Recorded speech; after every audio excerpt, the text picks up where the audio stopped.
बायकोनं नुसता खांद्यावर हात ठेवू द्यावं साहेब, कित्येकांच्या गाड्या बिना पेट्रोलच्या साताऱ्यापर्यंत गेल्या. पैसे नव्हते पण आनंद होता की नाही. आता एसी गाड्यांमधून नवरा बायको फिरतात. नवरा तिकडच्या खिडकीतनं तिकडं बघतो, बायको इकडच्या खिडकीतनं इकडं बघते. ड्रायव्हर मधल्या आरशातनं दोघांकडे बघत असतो. हे बोलत का नाही? यांना अडचण काय? साधनं वाढत गेली पण आनंद मात्र होरपळून गेला. तुम्ही बघा, शिर्डीला वगैरे अनेक लोक येतात, साईबाबांच्या पेटीमध्ये पैसे टाकतात. ते असं म्हणत नाहीत की मी तुम्हाला बाबा एक सोन्याचं सिंहासन देतो, तुम्ही मला जाताना 2 द्या. त्याच्याकडे 2 पण घ्यायची कॅपॅसिटी आहे. पण हे बाबांना काय म्हणते माहिती आहे का? बाबा मी एवढे पैसे टाकलेत, रात्रीची झोप येऊ दे म्हणते मला. कित्येकांना झोप नाही आहे रात्रीची. आमच्याकडे एकाला झोप येत नव्हती, त्यानं सगळे डॉक्टर केले पण झोप काही येईना. डॉक्टरला म्हणलं डॉक्टर काही करा, पण डॉक्टर म्हणले बाबा माझे इलाज संपले, तू आणखी दुसरा डॉक्टर बघ. कंटाळला आणि घरी निघाला होता आणि रस्त्याला एक महाराज बसलेले होते. महाराजांचे जाऊन पाय धरले. महाराज म्हणले तुला झोप येत नाही, मी काय करू बाबा? नाही म्हणला सगळे डॉक्टर झाले, महाराज काहीतरी उपाय सांगा. महाराज म्हणले आता कुठे याच्या नादी लागता? महाराज म्हणले एक काम कर, ज्याला झोप लागते त्याचा शर्ट घालून झोप म्हणले. हॅलो म्हणला, महाराजांनी एकदम सोपा उपाय सांगितला. तिथून उठला आणि डॉक्टरकडे गेला आणि डॉक्टरांना म्हणला डॉक्टर आता गोळी नको, औषध नको, इंजेक्शन नको, सलाईन नको. म्हणले मग? म्हणले मला तुमचा शर्ट द्या म्हणले. म्हणले शर्ट बावळट आहे का तुझं? ते म्हणले अहो मला महाराजांनी सांगितलंय ज्याला झोप लागती त्याचा शर्ट घालून झोपत जा. डॉक्टर म्हणले तुला कुणी सांगितलं मला झोप येते नीट म्हणून? हॉस्पिटल बांधायला कोटीत कर्ज काढलंय, बँकेचा हप्ता जवळ आला का गरज नसताना पेशंट ॲडमिट करावं लागतंय, गरज नसताना सलाईन लावावं लागतंय, त्याच्यात मेहुण्याला मेडिकल टाकून दिलंय, ते मेहुण्यालाच द्यावं लागतं साहेब, अलिखित नियम आहे. महिना अखेरला आमची भांडणं वादावधी, अजिबात झोप नाही. उठ म्हणले दोघं मिळून शोधू कुणाला झोप लागते. दोघं मिळून एका इंजिनियरकडे गेले. म्हणले बाबा तुला झोप येते का? इंजिनियर म्हणला 6 महिने झाले पालिकेत बिल अडकलंय, ह्या टेबल. उठ म्हणले चल. 25 जण गोळा झाले पण एकाला सुद्धा झोप लागत नव्हती. शेवटी एका पुढाऱ्याकडे गेले. म्हणले बाबा तुला तर लागत असेल, आता आमचं दुखणं काय सांगायचं आहे म्हटला कधी कोण मुख्यमंत्री बदलल आणि कधी कोण सत्तेवर येईल आणि कधी कोण गुवाहाटीला जाईल आणि कधी कोणाला तिकीट मिळेल, काही सांगू शकत नाही म्हटला. सगळं काहीच शाश्वत नाही. आमच्या इतकं तर दुःखी आणि संकटात कोण नाही म्हटले. त्यांनी मग साहेब एक करा, तुम्ही आमच्यासोबत चला, आपण शोधू कोणाला झोप लागते. 25 जण गोळा झाले पण एकाला सुद्धा झोप लागत नव्हती. शेवटी सगळेजण दमले आणि एका शेताच्या बांधावर जाऊन बसले. म्हणले जरा दम खाऊ आणि संध्याकाळी परत शोधाशोध सुरू करू.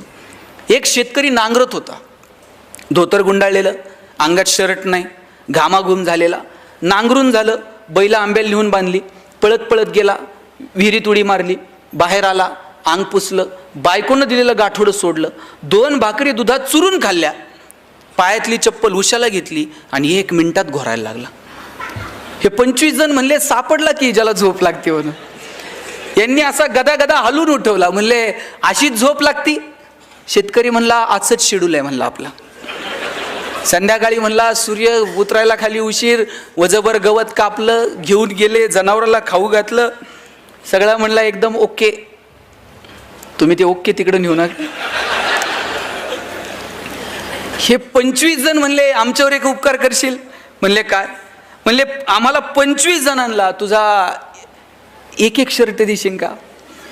हे हसायला लागलं. म्हणला 25 जणांना एक आणि माझ्याकडे नुसता एक असता असा उघडा नांगरीत बसलो असतोय काय? म्हणला काल शर्ट म्हणला अवताला गुतला, अजून शिवला नाही, एक शर्ट नाही तुम्हाला 25. किती कौतुक आहे हो. देवानं काय वागावं आपल्यासोबत. ज्याच्याकडे ढिगानं शर्ट आहे त्याला रात्रीची झोप नाही आणि ज्याच्याकडे एक शर्ट नाही ते दगड उशाला घेतलं तरी झोपतंय. सुख आनंद या संकल्पना निवळ पैशांशी संबंधित नाहीत. पैसे कमवा पण त्याचा आनंद घ्या, त्याचा उपभोग घ्या. आपल्या हातामध्ये देण्याची दानत असायला हवी. विंदा करंदीकरांची खूप सुंदर कविता आहे.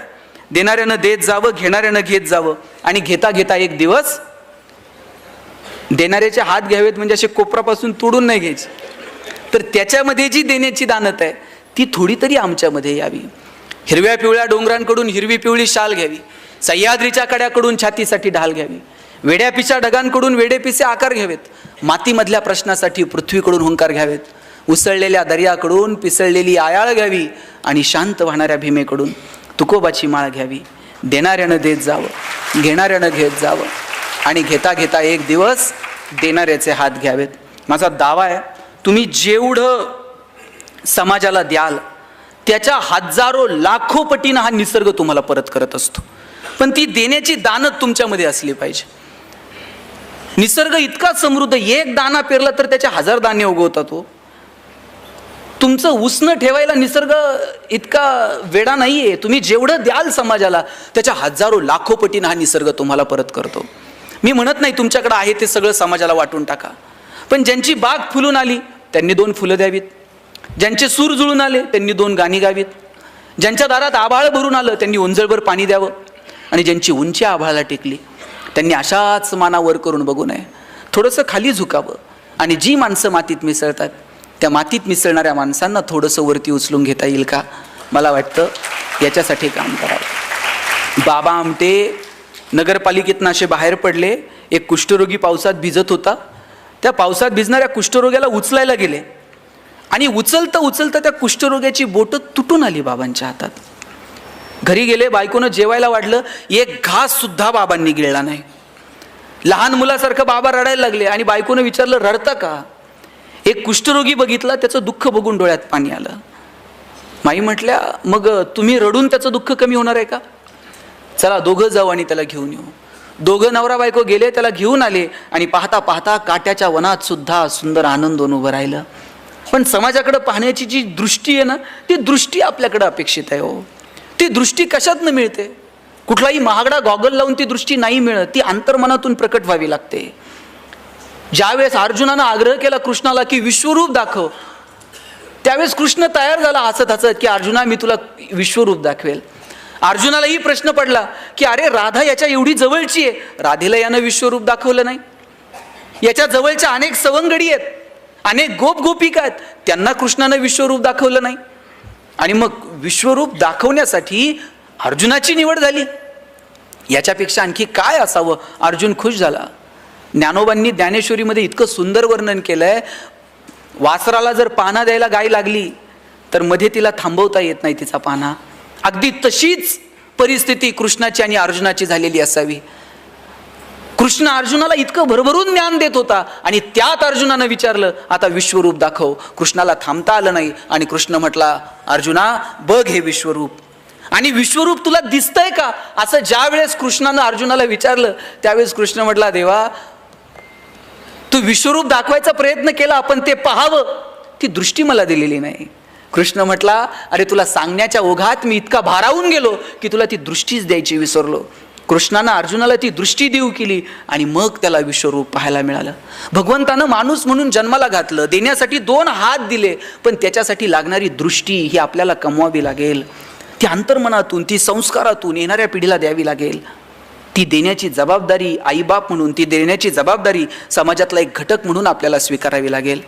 अहो आपली जुनी पिढी अशी होती, ती सांगायची 1 तीळ 7 जणांनी खाल्ला. आणि आज आपण पोराला जर टिफिनमध्ये सँडविचचे 3 तुकडे दिले तर आई सांगते, हां तुझे तू खा, तू दुसऱ्याचं खायचं नाही, दुसऱ्याला तुझं द्यायचं नाही, आणि उरले तर घरी घेऊन ये, वाटत बसू नको वेंधळ्यासारखं. काय करायचं पुढच्या पिढीनं नेमकं? तुम्ही ते गाणं म्हटलंत का, एरे एरे पावसा? माहीत आहे तुम्हाला? माहीत आहे का नाही? आणि काय गाणं होतं? Array array array array array array. आवाज हळूहळू कमी का होत चालला? बरोबर म्हणताय तुम्ही. हां म्हणा आता, एरे एरे तुला देतो पैसा झाला पाऊस आला, एग एग तुझे मडके सर आली आणि मडके गेले. किती हुशार आहेत तुम्ही सगळेजण. हे गाणं आम्ही आमच्या लहानपणी म्हणायचो आणि आजोबांना म्हणायचो, आजोबा असं गाणं का म्हणायचं?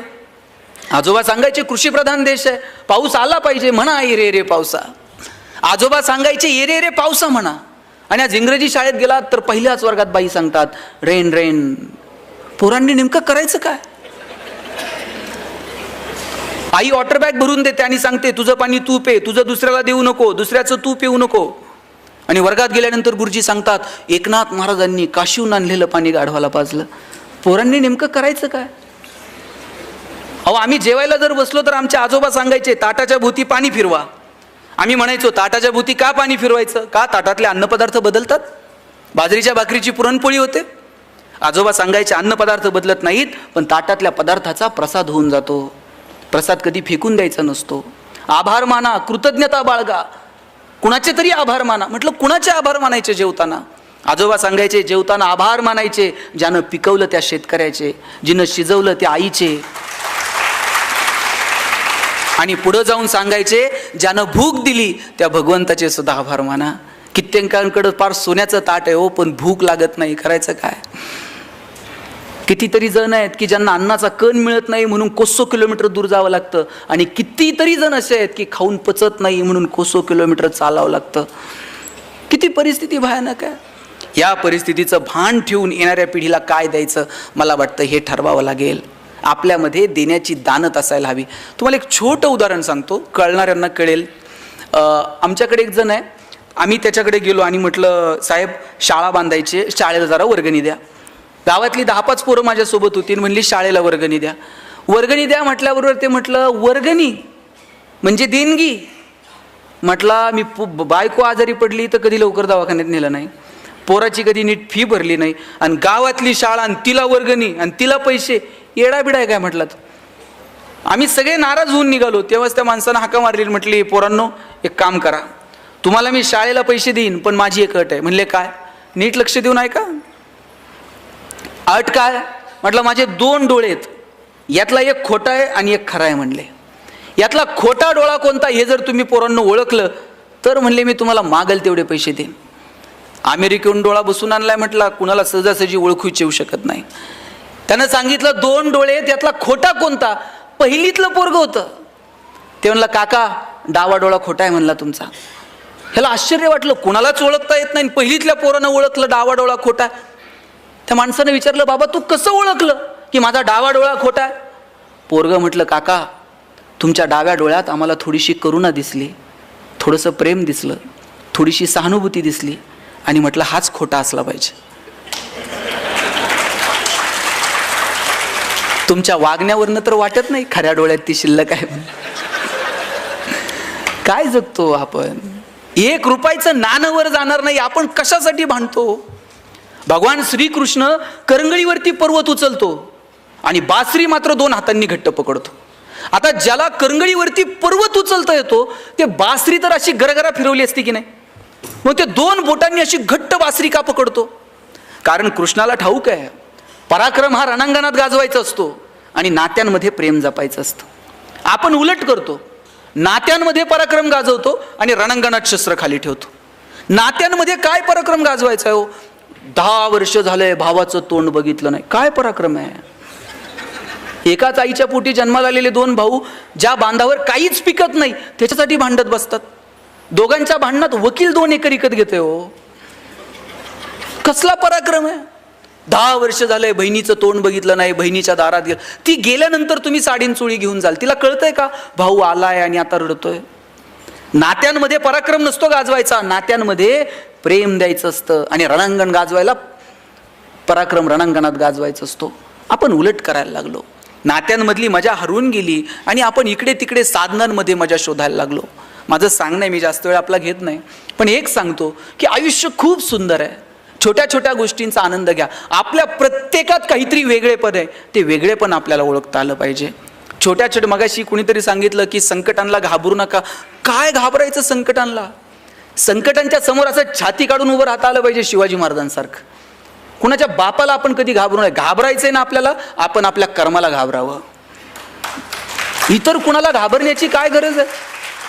आपण आपल्या कर्माला घाबरावं की अरे माझ्या हातनं हे चुकीचं घडतंय. लक्षात ठेवा, चेंडू जसा भिंतीवर मारताना तसाच मागे येतो. तुम्ही जे पेरणार आहात ते उगवणार आहे. गहू पेरून कधी ज्वारी उगवत नाही. तुम्ही जे कर्म करणार त्याची फळं तुम्हाला इथंच फेडायची आहेत. म्हणून घाबरावं तर कर्मांना घाबरावं. काय द्यायचं समाजाला ते ठरवा, कसं जगायचं ते ठरवूयात. कधीतरी अंतर्मनात डोकावून स्वतःचा कधीतरी विचार करूया. आम्ही तो विचार करणं जेव्हा सोडून दिलं ना, तेव्हापासून आयुष्यातली मजा हरवून गेली. म्हणून या कार्यक्रमाच्या निमित्तानं मला आपल्या सगळ्यांना आवर्जून सांगायचं आहे की आपण काय करायचं ते ठरवून घेऊया. छोट्या छोट्या गोष्टींचा आनंद कसा मिळवता येईल हे ठरवून घेऊयात. जगण्यातली समृद्धता निवळ साधनांमध्ये नाही, ती कोणाच्या तरी मदतीला धावून जाण्यात आहे, हे स्वतःच्या मनाला सांगून बघूयात. हे आयुष्य परत कधीच कधीच मिळणार नाही आहे. म्हणून ज्यांच्याकडं आहे त्यांनी थोडं तरी समाजाला देता येईल का, मला वाटतं या दृष्टीनं प्रयत्न करावा. मला एक आवर्जून एक गोष्ट आपल्या सगळ्यांना सांगायची आहे. बघा, मी का असं म्हणतो की आपल्याकडे जे आहे ते इतरांना देता यावं, कारण या जगाचा नियम आहे की आपल्याला इथून काहीच घेऊन जाता येणार नाही आहे.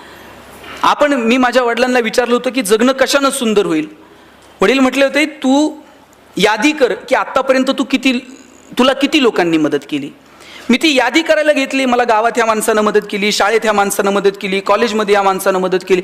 मी 100-150 लोकांची यादी केली की या 150 लोकांनी मला माझ्या आयुष्यात आजपर्यंत मदत केली. वडील म्हटले, वा, तुला आठवत आहेत ती माणसं की ज्यांनी तुला मदत केली. आता दुसरी यादी कर, तू किती लोकांना मदत केली आयुष्यात. साहेब, मी ती यादी करायला घेतली, 5-6 लोकांपेक्षा जास्त नावं मी लिहू शकलो नाही. वडील म्हटले, ज्या दिवशी तुझी दुसरी यादी पहिल्या यादीपेक्षा मोठी होईल ना, त्या दिवशी जगणं सुंदर होऊन जाईल. आपण किती लोकांचं जगणं सुंदर करू शकलो, किती लोकांना ताकद देऊ शकलो. म्हणून संकटांच्या समोर गडबडीत व्हायचं नाही. जितक्या लोकांना मदत करता येईल तितक्या लोकांना मदत करावी. कुणी संकटात आहे, कुणी अडचणीत आहे, त्याला धावून जाता येईल का. आणि प्रत्येक वेळेस पैसेच लागतात मदतीला असं नाही आहे. कधीतरी एखादं चांगलं काम करतोय ना, त्याच्या पाठीवर थाप मारा आणि त्याला सांगा, वा, छान काम करतोय, आम्ही आहोत तुझ्यासोबत. एवढं म्हटलात ना तरी त्या माणसाला 10 हत्तीचं बळ येतो काम करायला. म्हणून संकटांच्या समोर गडबडीत होऊ नका. शिवाजी महाराज मिर्झा राजेसोबत तह झाला, एक किल्ला मिर्झा राजेला द्यावा लागला. आणि नुसते किल्ले देऊन थांबले नाही, औरंगजेबाला भेटायला जावं लागलो. बरं, राजे एकटे गेले नाहीत, एवढ्याशा संभाजी राजाला सोबत घेऊन गेले. एखादा बाप म्हटला असता, मी संकटात चाललोय, लेकराला का नेऊ, पण घेऊन गेले संभाजी राजांना सोबत. मग मधला जो प्रवास आहे आग्र्यापर्यंतचा ताई, त्या प्रवासामध्ये शिवाजी राजांचं आणि संभाजी राजांचं काहीतरी बोलणं झालं असेल की नाही. काय बोलले असतील शिवाजी राजे संभाजी राजांना. स्विस बँकेत आपलं अकाउंट आहे, पासवर्ड सांगतो. काय बोलले काय असतील. शिवाजी राजांनी सांगितलं असेल, शंभूराजे, आतापर्यंत तुम्ही जिंकणं बघितलं, आतापर्यंत तुम्ही यश बघितलं, आयुष्यातला संघर्ष सुद्धा जवळून बघा, चला माझ्यासोबत.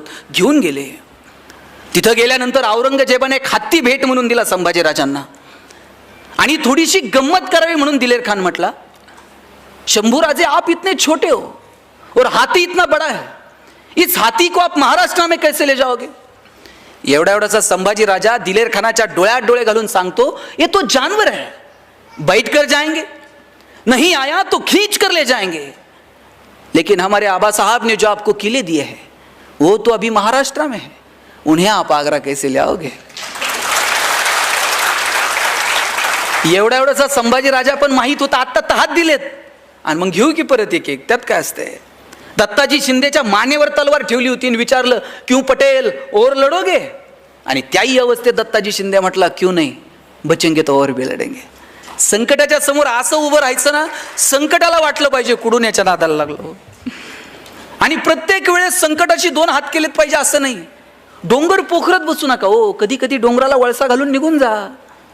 प्रत्येक वेळेस संकटाच्या समोर भांडलंच पाहिजे असं नाही. कधीतरी दुर्लक्ष करा, कधीतरी मिश्किलपणे सामोरं जा. संकटाच्या समोर मिश्किलपणे सामोरं जाणं काय असतं ना, तुम्हाला एक गंमत सांगतो. तुम्हाला महमूद माहित आहे का. महमूदचे पिक्चर बघितलेत. आम्ही एक महमूदचा पिक्चर पाहिलेला. त्या महमूदच्या छातीवर एका गुंडानं बंदूक ठेवली होती. आता याच्यापेक्षा मोठं संकट काय असू शकतं. थेट गुंडानं तुमच्या छातीवर बंदूक ठेवली. त्या महमूदच्या छातीवर बंदूक ठेवली आणि विचारलं, बोल तेरी आखरी ख्वाहिश क्या है. छातीवर बंदूक आहे आणि विचारलं, बोल तेरी आखरी ख्वाहिश क्या है. महमूद म्हटलं, आखरी ख्वाहिश तेरी बंदूक मुझे दे दे. म्हटलं, काय म्हणायचं याला. कधी कधी संकटाच्या समोर असं मिश्किलपणे सामोरं जाता आलं पाहिजे हो. म्हणून संकटांच्या समोर गडबडीत होऊ नका. छोटी संकट आहेत, वेळ निघून जाते. मगाशी मॅडमही बोलताना म्हटल्या, संकट कायम नाही आहेत, ती वेळ जाणार आहे, ती टळून जाणार आहे. पण तिच्या समोर सामर्थ्यपणे उभं राहण्याची ताकद आपल्यामध्ये असली पाहिजे. ती ताकद येणाऱ्या पिढीमध्ये निर्माण करा. त्या पिढीला वेळ द्या. सगळ्यात महत्त्वाचं म्हणजे येणाऱ्या पिढीला भरभरून वेळ द्या. मला अमिताभ बच्चनचा हेवा वाटतो. त्याची कंपनी कर्जाच्या याच्यात पूर्ण बुडून गेली होती हो. एखादा म्हटला असता की मी इतकं सुंदर करिअर केलं, एवढा छान, आणि परत मी शून्यातनं स्वतःला उभं करायचं. गर्भगळीत झाला असता एखादा माणूस. पण हा तोच अमिताभ आहे ज्या अमिताभला आकाशवाणीमध्ये तुझा आवाज चांगला नाही म्हणून नोकरी नाकारली होती. हिरोईन त्याच्यासोबत काम करायला तयार नव्हत्या, म्हणायच्या तू खूप लंबू आहे, तुझ्यासमोर आम्ही बारीक दिसू, तुझ्यासोबत आम्ही काम करायला तयार नाही होत. त्या अमिताभनं स्वतःची बॉलिवूडमध्ये अशी काही उंची सेट केली, आता त्याला बॉलिवूडचा शहनशाह म्हणतात. कोरोनाच्या काळात कुणाचा आवाज ऐकायला येत नव्हता, पण फोन लावला का अमिताभचा आवाज ऐकायला यायचा. याच्यापेक्षा काय करिअर असते. आत्ताही तुम्ही टीव्ही लावून बघा, 5 मिनिटाला अमिताभ दिसतो. कोण बनेगा करोडपती मधून पैसे कमवायला सांगतो, कमवलेल्या पैशातून कल्याण ज्वेलर्समध्ये जाऊन सोनं खरेदी करायला सांगतो, सोनं खरेदी केल्यानंतर मुथूट फायनान्समध्ये ठेवून कर्ज काढायला सांगतो, कर्जाचे हप्ते नाही भरता आले तर ते नवरत्न तेल आहेच, थंड थंड कुल कुल. कुठं नाही अमिताभ, कुठं नाही हो. का का आम्ही हरायचं आणि का किती आदर्श तुमच्या माझ्या डोळ्यात. तुम्ही सचिन तेंडुलकरची उंची किती हो. उंचीनं कमी असणारा माणूस, पण सचिनला बाउन्सर खेळता येत नव्हता, हाईट कमी होती. एक बाउन्सर आला वॉकर युनिसचा, नाकावरती लागला, रक्त यायला लागलं. लोक म्हटले आता याला स्ट्रेचरवरती न्यावे लागेल पॅव्हलियनमध्ये. सचिननं असं तोंडावरती पाणी मारलं, क्रीजवरती जाऊन उभा राहिला, अशी बॅट आदळली आणि समोरच्या फलंदाजाला सांगितलं रुक मै खेलेगा. आणि सचिननं कितीतरी बाउन्सर असे मैदानाच्या बाहेर टोलावून लावले आणि आज क्रिकेटच्या क्षेत्रातला बाप झाला सचिन तेंडुलकर. अहो कितीतरी बाउन्सर येतील आपल्या या अंगावर, फटकावून लावायचे थेट स्टेडियमच्या बाहेर. कधीतरी प्लेट करा, कधीतरी एखादा सोडून द्या, प्रत्येकच फटकावलं पाहिजे असे नाही. पण कधी काय भूमिका घ्यायची हे ठरवता आलं पाहिजे. आयुष्य खूप गोड आहे, खूप सुंदर आहे, त्यातला एका पावलाची मजा घ्या आणि नात्यांना वेळ द्या. तुमच्या ऑफिसमधलं तुम्ही कुटुंबात कमी तितके तुमच्या ऑफिसमध्ये आहात, बरोबर. तुम्ही फील्डवर इतका वेळ आहात की तितके तुम्ही घरात पण नाही आहात. मग ऑफिसमधलं वातावरण किती छान असलं पाहिजे. तुम्ही ऑफिसमध्ये काम करताना तुमच्या बॉसला तुमची गरज वाटली पाहिजे इतकं काम तुम्ही केलं पाहिजे. म्हणजे एखाद्या दिवशी जर तुम्ही आला नाहीत ना, तुमची उणीव तुमच्या बॉसला जाणवली पाहिजे. असंच एका कंपनीत मी लेक्चर देत होतो आणि म्हटलं तुम्हाला तुमचं सेल्फ अप्रायझल जर करायचं आहे ना, तर तुमच्या बॉसला तुमची उणीव जाणवली पाहिजे. म्हणजे तुम्ही जर एखाद्या दिवशी रजेवर आहात, तुमच्या वरिष्ठ अधिकाऱ्याला वाटलं पाहिजे अरे आज ते नाही आहेत त्याच्यामुळे ते जरा अडचण आली. तुमची उणीव जाणवली तर समजावं की आपण कामाचे आहोत. दुसऱ्या दिवशी एकानं ऑफिसच्या चाव्याच लपून ठेवल्या ऑफिसला निघून गेलं. म्हटलं हे काय, म्हणलं उणीव जाणवली पाहिजे, दिवसभर फोन करताय म्हणल्या मला. हे असलं नाही हो, डिवोशननं काम केलं पाहिजे. आपल्याकडे ना स्ट्रेस मॅनेजमेंट नावाचा प्रकारच अस्तित्वात नाही. आपल्याकडे स्ट्रेस फक्त डायव्हर्ट करायचा, ह्या टेबलवरून त्या टेबलवर, त्या टेबलवरून त्या टेबलवर, वरतून आलं वसुली करा, त्यांनी लगेच खाली, ह्यांनी खाली. म्हणजे शेवटच्या माणसाला कळत नाही आता मी राग कुणावर काढू. ते घरी जाऊन बायकोला काहीतरी शिव्या देत आहे, बायकोला कळत नाही मी काय करू, ती पोराला लाटणं फेकून मारते. आता पोराला कुणीच उरत नाही, ते बाहेर कुत्र्याला जाऊन दगड मारते, ते तिसरंच कुणाला तरी चावतंय. स्ट्रेस मॅनेज होईल का. वरिष्ठांनी आपल्याला सांगितलंय बसूयात, एकत्र येऊयात, प्लॅन करूयात, तू हे कर, तू ते कर. स्ट्रेस असं डायव्हर्ट करू नका. सगळ्यांनी एकत्र मिळून आपल्याला ह्या गोष्टीला सामोरं जायचं, त्याचं छान प्लॅन करा. प्लॅनिंग म्हणजे काय, थिंक बिफोर ॲक्ट. कोणतीही कृती करायच्या अगोदर केलेला विचार म्हणजे planning. Proper utilisation of the resources. तुमच्याकडे जे रिसोर्सेस आहेत ते तुम्हाला प्रॉपर वेनं युटिलाइज करता येतील का त्याचा विचार करा. मग जगण्यात असो किंवा तुमच्या कामात असो. भगवंतानं आपल्याला प्रत्येकाला काहीतरी वेगळं दिलंय. आपल्यातलं वेगळे पण काय ते स्वतःला विचारा, ते स्वतःला वारंवार सांगा. ह्या तुझ्या स्ट्रेंथ आहेत, हे तुझे विकनेस आहेत, हे विकनेस तुला कमी करायचे आहेत, ह्या स्ट्रेंथ तुला वाढवायच्यात. मी कॉलेजला गेलो, आमच्या सरांनी मला विचारलं गणेश तुला MBA कशात करायचं. मी म्हटलं मला ह्युमन रिसोर्स मॅनेजमेंटमध्ये MBA करायचं. सर प्रत्येकाला विचारायचे कोण MBA कशात करणार. आमच्या वर्गात एक बोबडं बोलणारं पोरगं होतं, त्याला विचारलं तुला MBA कशात करायचं. तर म्हटलं सर मला मार्केटिंगमध्ये MBA करायचं. म्हटलं सर म्हटले तुझं बॅकग्राऊंड कॉमर्स आहे, तुला नीट बोलता आहे ना, मार्केटिंगमध्ये चांगलं बोलावं लागतंय, तू कॉमर्समध्ये तू फायनान्समध्ये MBA कर. वर्गात पोरगं उठून उभं राहिलं म्हणला असल कलनाल तर मार्केटिंगमध्ये MBA कलनाल नाही तर शिकणार नाही. म्हटलं आणि सर म्हणले तुला काय करायचं आहे ते कर, आपण परीक्षा घेऊयात, कुणामध्ये मार्केटिंगचं टॅलेंट आहे ते शोधूयात. आम्हाला सगळ्यांना 100 रामायणाच्या प्रती दिल्या आणि सांगितलं या रामायणाच्या प्रती बाजारात जाऊन विकून यायच्या. ज्याच्या सगळ्यात जास्त प्रती विकल्या जातील आपण समजूयात की याच्यामध्ये मार्केटिंगचं टॅलेंट आहे, त्यानं मार्केटिंगमध्ये MBA करावं. आता आम्हाला वाटलं आम्ही बोलणारी पोरं 100 रामायणाच्या प्रती तर अशा बाजारात जाऊन विकून येऊ. 8 दिवस आम्ही बाजारात फिरलो. 9व्या दिवशी वर्गात आलो. सरांनी विचारलं, गणेश 100 पैकी किती प्रती गेल्या? म्हणलं 4. राहुल 8, संतोष 10. मार्क मिळवणारी पोरं पण 20 पेक्षा जास्त प्रती कुणाच्याच गेल्या नाही. बोबडं बोलणारं पोरगं मागच्या वाकावर बसायचं. त्याला विचारलं, तुझ्या किती प्रती गेल्या रे? म्हणला, सल 100च्या 100 प्रती विकून आलो म्हटलं. आणि सर म्हणले, केलं काय? मार्केटिंगची कोणती स्ट्रॅटेजी, कोणतं रेफरन्स बुक? म्हणला, काहीच नाही. आम्ही लोकांच्या दालात द्यायचो, बेल दाबायचो, लोक बाहेर यायची, लोक बाहेर आली की समोर लामायण ठेवायचो आणि सांगायचं, हे लामायण विकत घेता का वाचून दाखवू? लोक म्हणायची, वाचून नको दाखवू, तुझं रामायण विकत घेतो. आता बोबडं बोलणं विकनेस आहे का स्ट्रेंथ आहे? आणि तो दाबून ठेवला असता तर स्ट्रेंथ ठरला असता का? प्रत्येकात काहीतरी वेगळेपण आहे हो. सचिन तेंडुलकर सारखा षटकार ऐश्वर्या रायला मारता येईल का? ऐश्वर्या राय सारखा ठुमका लता दिदींना देता येईल का? लता दिदींसारखं गाणं अशोक सराफला म्हणता येईल का? तुम्ही मला म्हणले भाषण कर, मी अजूनही 2 तास बोलेल. पण तुम्ही मला म्हणले, आता तुम्ही डायरेक्ट काशीहून आलाय, जाता जाता इथून एखादी कुस्ती करून जा. आपल्याच्यानं जमणार नाही. जगात प्रत्येकात वेगळे. ते वेगळे पण ज्या दिवशी आपल्याला ओळखता येईल ना, त्या दिवशी जगणं सुंदर होऊन जाईल. आपल्या मुलांमध्ये काय वेगळेपण आहे ते शोधा. आपल्या कुटुंबाला वेळ द्या. आपल्या ऑफिसमधलं वातावरण छान आनंदानं कसं ठेवता येईल याचा प्रयत्न करा. आणि सगळ्यात महत्त्वाचं म्हणजे एकमेकांशी बोला, एकमेकांशी संवाद ठेवा. गेले कित्येक दिवसांपासून आपला संवाद हरवला आहे. स्वतःला विचारा बरं, किती दिवसांपूर्वी आपण आपल्या वडिलांशी बोललो आहे? किती दिवसांपूर्वी आपण आपल्या आईशी बोललो आहे? किती दिवस होऊन गेलेत आपला आणि आपल्या वडिलांचा स्पर्श नाही आहे, आपला आणि आपल्या आईचा स्पर्श नाही आहे. अरे स्पर्शांमधली मजा एक वेगळी आहे. काय लागतो आई आणि वडिलांसोबत स्पर्श ठेवायला? घरातून बाहेर पडताना ज्यांच्या ज्यांच्या नशिबानं घरात आई आहे त्यांनी घरातून बाहेर पडताना आईच्या पायावर डोकं ठेवून बघा. आई असं काळीच काढून देते, माझं आयुष्य तुला लाभू दे म्हणते. बापाच्या पायाला फक्त तुम्ही हात लावून बघा, बाप असा पाठीवर थाप मारतो, पठ्ठ्या सुखात राहा म्हणतो. लेकुराचे हित वाहे माऊलीचे चित्त, ऐसी कळवळ्याची जाती करी लाभा विन प्रीती.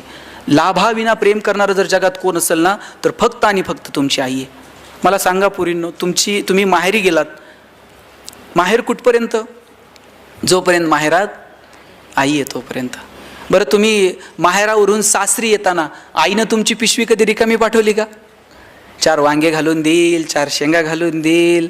तुम्ही कितीही श्रीमंत असा, तुमचं सासर कितीही श्रीमंत असू दे, आईनं कधी पिशवी तुमची रिकामी पाठवली नाही. एवढं प्रेम कोण करतो या जगात तुमच्यावरती? आई आणि बाप मुलाचं, बापाचं आणि मुलीचं हे एक वेगळं नातं आहे. मुलीचं आणि तिच्या बापाचं नातं तर काही और असतं. बाप स्वतःला चप्पल घेत नाही, पण पोरगी कॉलेजला जायला लागली ना, तिला नवीन शूज आणून देतो. स्वतः सायकलवर कामाला जाईल, पण तिला गाडी घेऊन देतो. तिच्या लग्नामध्ये दिवसभर असा तुरा काढून मिरवत असतो फेट्याचा. पण ज्यावेळेस पुरीचं कन्यादान होतं त्यावेळेस असा हात जावायच्या हातात देतो, खाली मान घालतो आणि सांगतो, जावई बापू तळ हाताच्या फोडाप्रमाणे जपली, आता सांभाळून घ्या. दिवसभर त्याच्या डोळ्यातून एकही पाण्याचं थेंब येत नाही. पण पुरीची गाडी एकदा नजरेआड झाली ना, मग खांबाच्या पलीकडे जातो आणि एकटाच रडतो. तो बाप असतो.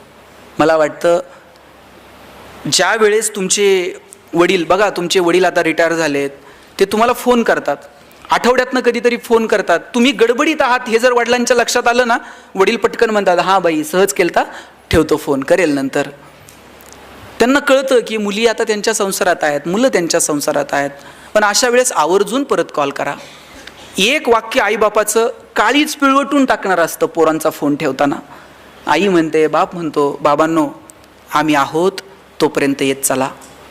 ज्या दिवशी तुमचा बाप तुम्हाला म्हणेल ना, आम्ही आहोत तोपर्यंत येत चला, तेव्हा तुमच्या मीटिंग, तुमचे सगळे प्रोग्राम्स थोडेसे बाजूला ठेवा आणि कधीतरी जन्म दिलेल्या आईला बापाला भेटायला जा. ही माणसं परत सापडत नाहीत. वर्षश्राद्धाला कितीही गाव जेवण घातलं आणि कितीही मोठे फ्लेक्स लावले आणि तुम्ही देवाला म्हटलात, खूप पाहुणे जमलेत, गेलेल्या बापाला, गेलेल्या आईला 5 मिनिटासाठी पाठवा, परत पाहता येत नाही.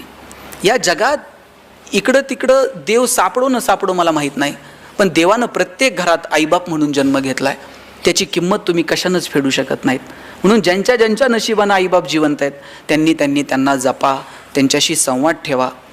घरातली म्हातारी माणसं ट्यूबलाईट इतका प्रकाश देत नाहीत, पण त्यांचं देवघरात निरंजनासारखं तेवत राहणं महत्त्वाचं असतं. ते विझून गेलं ना, मग त्या लोकांची किंमत कळायला लागते.